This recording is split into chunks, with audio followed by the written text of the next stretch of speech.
Hey guys, welcome back to Incinerator Films, and today I'm going to be showing you how to make a bullet wound with just some clay or plasticine and a Lego minifigure. First, we need to decide where we want our minifigure to be wounded. Think about where they would get shot. If they're hiding behind cover, they probably wouldn't be shot in the leg, maybe the shoulder or something.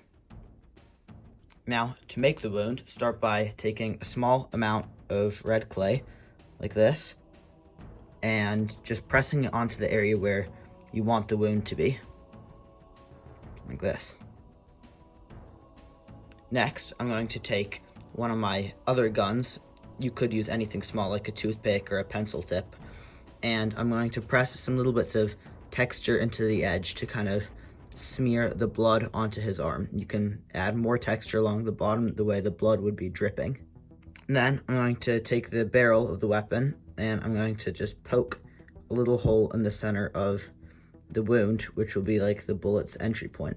Sometimes you can see some flesh behind that, which looks great, kind of like some bone or other tissue underneath. Now this next step is extra and not entirely necessary, but I do like the kind of wet, glistening, shiny look it gives you.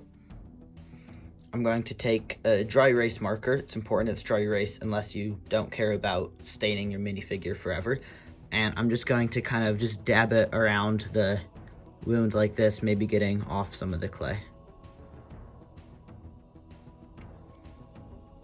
Of course, your clay doesn't have to be red. If you want to have like aliens with blue blood, then just repeat the same process with blue clay and optionally with a blue marker.